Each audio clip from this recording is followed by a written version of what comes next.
the second in a series of video lessons on writing music. In this lesson we will take an initial look at how to write a melody, the part of writing music which probably scares people the most. And even though this can be quite concerning for a lot of people, just bear in mind that if you are already a musician, you have probably been singing and or playing melodies on your instrument for quite some time. If you listen to music, and probably have been for many years, you've listened to hundreds if not thousands of different melodies. Producing one on your own is of course a different matter altogether.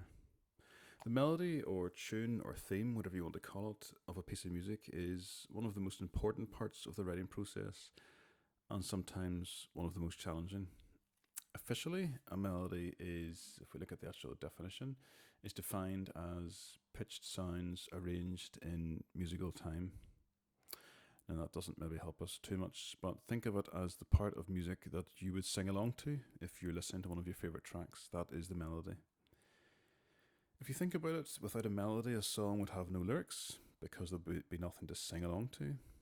And a piece of music would sound as if it wasn't really going anywhere, and the listener would definitely know there was something missing. The music would just sound perhaps like background music, if even.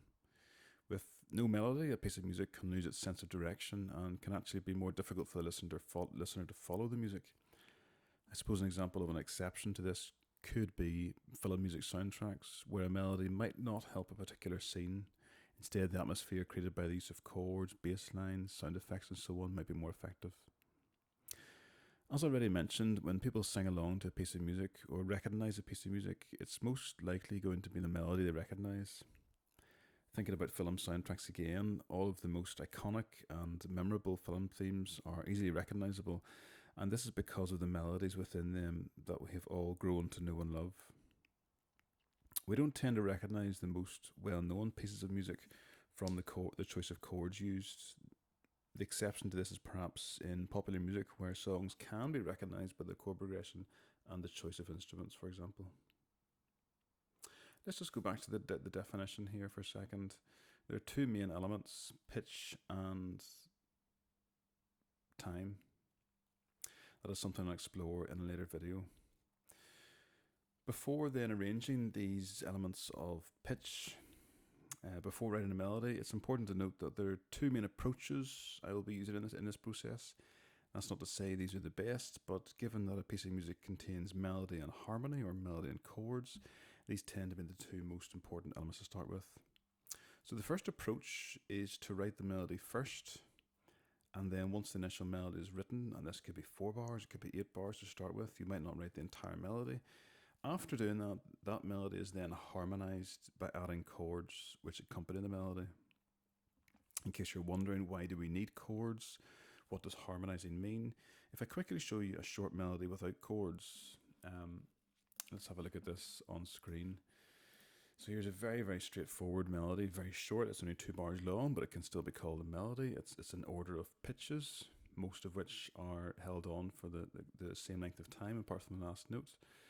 And without any harmonisation or chords, it sounds like this.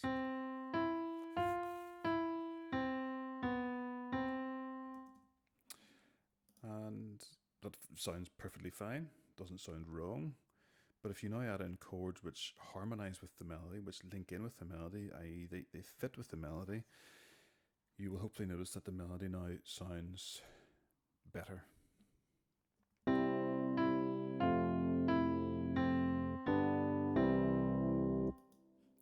And that's what the chords look like underneath.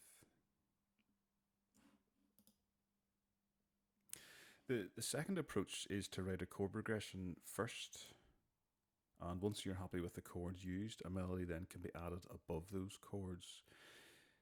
There are advantages to both of these approaches. Before we look at those, I'll show you very quickly what the second approach would look like. So let's say, for example, I have recorded a batch of chords from bar 5 here. Again, just 2 bars. I've come up with this specific order of chords, which I know sound right in this order. I'm not going to explain how in this video, but let's just say I've come up with these chords and they sound like this.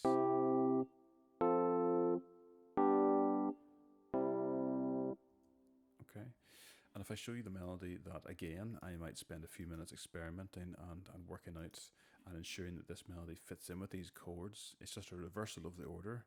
I started with the chords and I end up with a melody which sounds like this.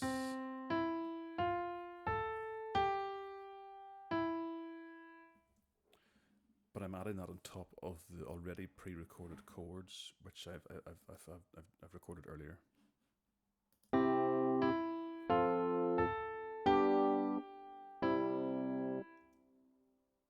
And this gives you a very, very basic idea of the order in which you might record a melody and harmony.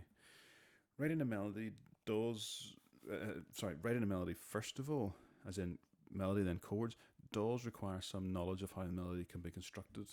Okay, although a big part of musical writing is doing a lot of experimentation, a lot of trial and error. Writing the melody first also means that the melody is entirely exposed, and you'll not really know how it sounds until you add the harmony, until you add the chords underneath. Okay, writing chords first, followed by the melody, obviously requires some knowledge of chord progressions and using chords and choosing chords within a specific key. But then the important point with this approach is that the chords will, to some level, dictate the content of your melody, as your melody must match the chords. And that's one of the basic rules of combining melody and harmony, that they must match. Again, the matching of chords to melody will be explained in a later video lesson. I'm going to conclude this video here. In the third video of this series, we will look at specifically how a melody is constructed. Thank you.